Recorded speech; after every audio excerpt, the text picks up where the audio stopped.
What's good YouTube? And welcome to the house. We have about 3 market watches worth of information and conversations to combine all into this one video, so I'm going to try to keep a timely pace. I imagine this sounds pretty funny on 1.5 to 2x speed, but let's get into it, starting with the Yu-Gi-Oh! TCG having the official sweepstakes end today. This is your last chance to enter for free, so you use hashtag sweepstakes, hashtag YGO at home to enter, and then you can have several different ways to go ahead and participate. You either show yourself using official merch, such as their new line from the Yu-Gi-Oh! Shop, and I swear this isn't an ad or me trying to get sponsored by Konami. Oh, John's finally sucking up. My channel's pretty much unsponsorable by them at this point. That's why I go with these guys. But I do want you guys to always have the best deals and possible chances at things, even against myself, as I've entered this giveaway too in hopes to win.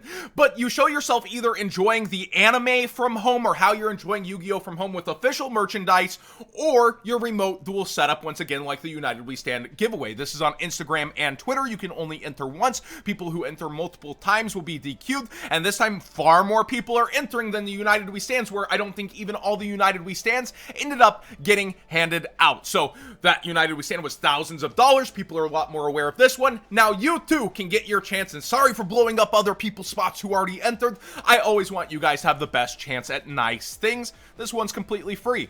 Next up, I swear I'm not a Banlist channel still, by the way. Heavy Metal Foes, Electromite, and other Banlist cards are getting huge speculation on the market. You see this starting to climb up in price. You could get these for $8 not too long ago. You see market price at $9 because of sales. Now towards $12 lowest for an unlim on the market. And the first editions are, where are they at actually? Let's see. I haven't looked since last night. Towards $15. So with Electromite and us looking at this, why is this happening? Oh, Metal Foes are getting new support, and this is actually a Metal Foe. And if we're thinking by Konami's ban list now, going through things, Blazing Vortex will have the new support. And if they want to sell Blazing Vortex, well, they're unlikely to have another ban list until towards March, because we're here in December, January, February, and then early March would probably be the next one, right? So in order to sell the set, they may free this on this ban list. I don't think that's bad speculation, but remember, when throwing your money against the wall on ban list cards, I do think they're okay bets, and you don't have to have a card come unbanned for people to speculate and for it to go back up and you make your sale. I just want to err on the side of caution. This is a card that I do think should be free, but you're still gambling with speculation whenever you're pouring your money in whether I think it's a good idea or not. Of course, using that TCG player link in the description down below, costing you nothing extra to support the channel directly for the cards you'd already be buying. Also, Masterpiece is getting bought out and spiking in price again. This one had huge speculation just from being on a banner, which it is at almost every single YCS, but I think at the 225th there was a banner of it, so people are like, oh, it's gonna come off, and then it didn't, and then it didn't again, and now here we are. But people are vying for it, that it's okay in modern Yu-Gi-Oh!, that it would be safe to come back. You are still trying to get inside the mind of the Yu-Gi-Oh! R&D team in their office on what they think is okay or not okay and what moves they want to make. Lowest first edition is at $20, which I think it's been 18, 20-ish, but the unlims are now rising too, so the first eds may begin to go. This guy never got a reprint. This is his only version, whereas Electromite, I do believe you have multiple different versions that you could actually be looking at if you are interested in Electromite itself. So do keep in mind there are multiple versions, copies, but it looks like the Mega Pack version is starting to go up in price pretty fast too. Stay Classy has a couple of new field centers. Code WhatsGood5 for 5% off, and to support the channel, there's an actual sponsor. And their new Dark Law Field Center looks freaking amazing. They've done a great job with the original art on this guy, and the back, it may seem a little bit familiar. I love how they're doing the fronts and backs of their field centers, and they also have a Neptibus that is looking really nice as well for you Mermail Atlantean players. Check out Stay Classy and their field centers. The metal always, okay, I can't help myself. John, do the noise with these things are tough, right? Like, I need to push my playmat back that I use for a mouse pad, but these are straight metal, and I'm not scared to do that with my own personal copies. Like, I'll just slam them against the desk and they'll be pretty much fine. Next up, Premium Pack 1 and 2. You know those clickbait articles that go, you could have money and not even know it with these crazy rare cards, and you probably wouldn't have them? Well, in bulk in other places you might actually have these because people don't care about their lesser forms. I'm talking about the secret rares versions of super rares that were somewhat common misprints back in the day. We've discussed that common misprints back in the day now equal equal big money, and we can see so many of them have gone up over time. I was showing some of these off on the stream and talking about them, and I was pretty shocked to see some of these prices. Wow, there's one at 21 now, maybe somebody listed, newly launched, rare hunters, and then the next one is 50. So interesting to see somebody launch that one after the stream. Maybe somebody found some money. Next up, also Premium Pack 2 has the same error where a lot of the super rares will come in secret rare. That should not. Just check your cards, double check your versions, make sure you're not throwing away crazy money that people might be after, especially with the collectible name of Elemental Hero and Misprint in this community. You could have extra money. Now, Genesis Impact has launched onto TCG Player. Pre-sales are up more. I believe Yu-Gi-Oh! Black Market also has singles up on their site, and with code What's Good 5, some of them end up being cheaper than over here, of course. But the Drytrons are in the lead for the most part for singles. Artemis chilling down towards this, but still versus card market, these prices are up. Remember, we're still on pre-sale terms, I believe, for this set. We're waiting for the official full release. That's why you see so less sellers than you might in the EU right now. And looking around, the prices are trying to stay there. I want to give a friendly reminder on the math. So in the older sets, there's only 20 different secret rares, right? And you still get 24 per box. This is why Konami took away all foil side sets, and it really hurts. So you have 24 per box, and then you have a whole case. This is how many different secret rares you would be pulling. So if no shorting existed, which we know it of course did, you would have 20 secret rares into that amount, right? Like you would have 20 different secret rares going into the total pull. You would have 14.4 of every single secret rare pulled without shorting. Now with the ultra rares, and YBM's reporting that with their early looks that the collector rare is replacing their ultra rare in the box. Well, that's also kind of bad because we get so few ultra rares as it is. You get around 3 ultra rares per box, and at 12 boxes, well, that's going to be 36 total ultra rares pulled, now minus 3 or 4 collector rares per case, depending on how you're doing. And with that, well, you have 10 different ones. You're looking at basically barely pulling over a playset of all the ultras if RNG blessed you and you got a perfect spread.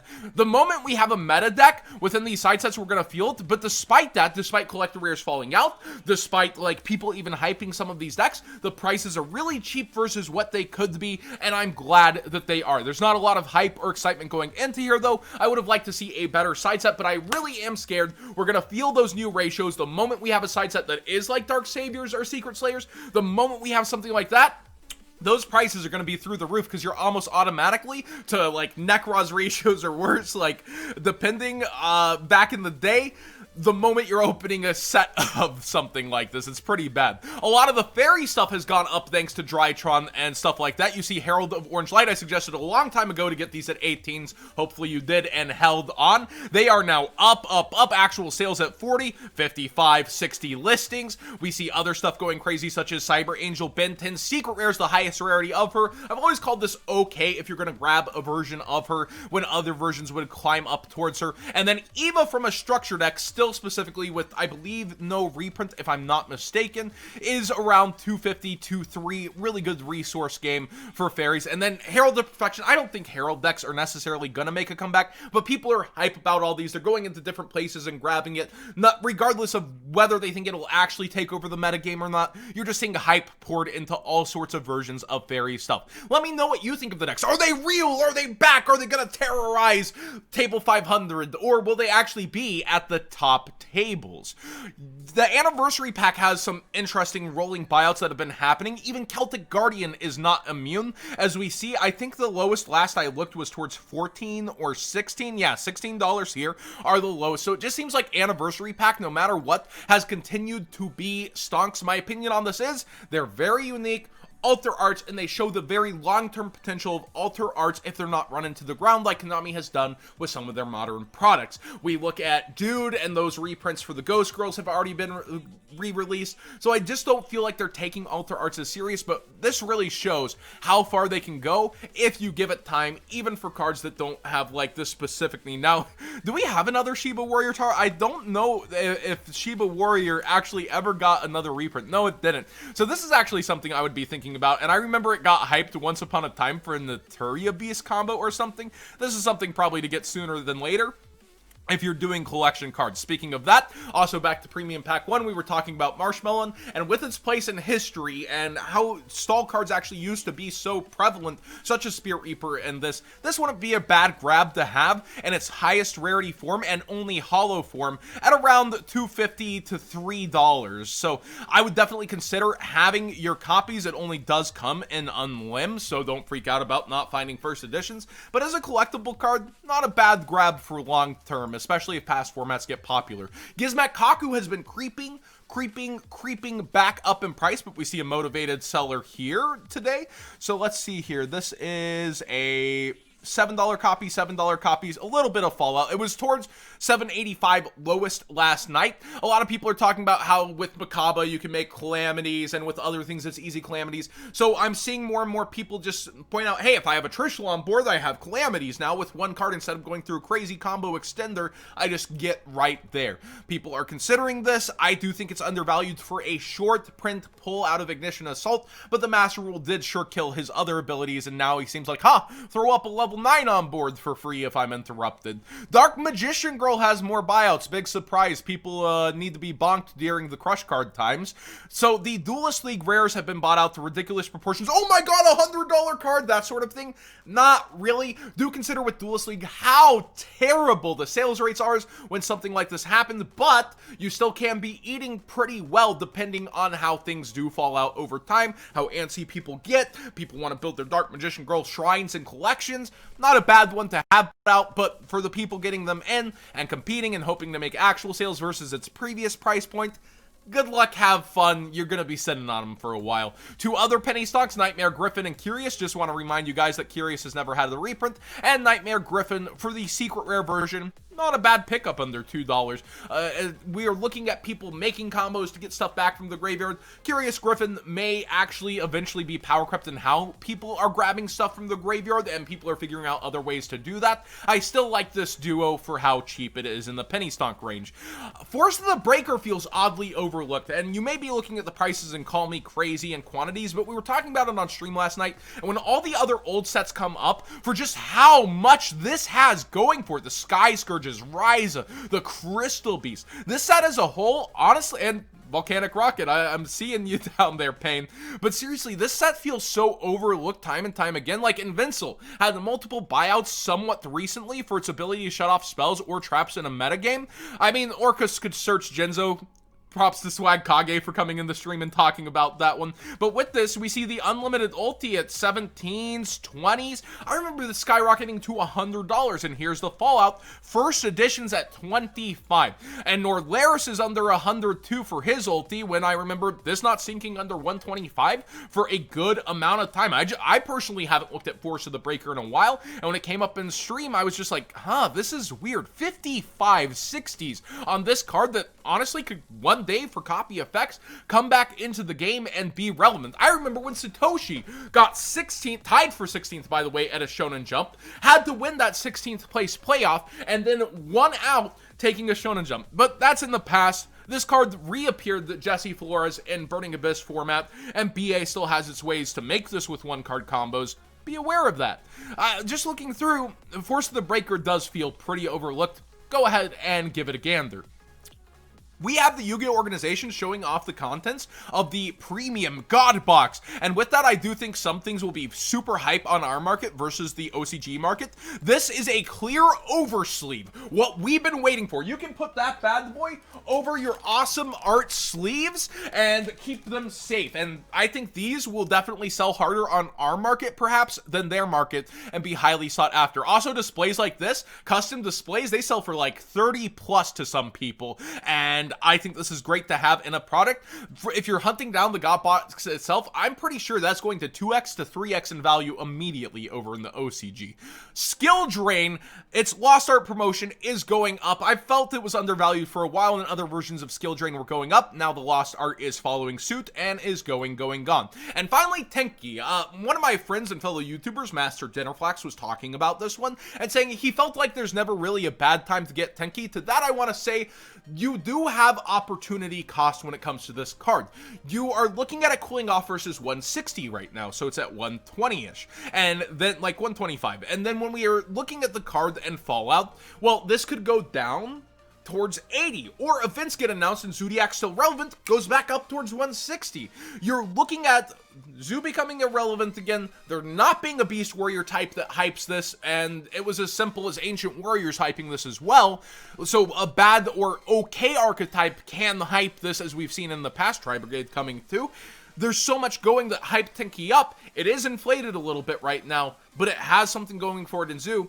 Opportunity cost, do I wait? Do I get it now and get use? What do I do with it? That's your call, your gamble. Market Man doesn't have all the answers, but I personally would be waiting till it falls to 80, because last time it was 60, and I've talked about this too. This is an interesting conversation. The bubble's gonna pop on Yu-Gi-Oh! Everything's gonna crash out. Yu-Gi-Oh! Builds up multiple bubbles. We go, there's a bubble, there's a bubble, there's a bubble, and the bubbles go around themselves. So like, we've seen Tinky fall out multiple times from, it's sat at $30 to 45 to 60. I think this fallout will be 80 if it does fall out and people don't pay this a ton of attention. So when we look at these trends, they build multiple bubbles to where the crash back isn't the same place it was before, and people didn't just lose out or lose their money. And people really want to watch other people fall. Oh, you're gonna lose all your money doing this. Well, usually it still falls to a place to where after fees and shipping, they made a little bit even when it crashed. Do take note of those trends. Thanks for watching today's Market Watch and all the in-depth conversations that I tried to speed up a little. I tried to keep this in a timely fashion, so it might be a bit of a long video. And remember, free giveaway, not sponsored, probably won't be.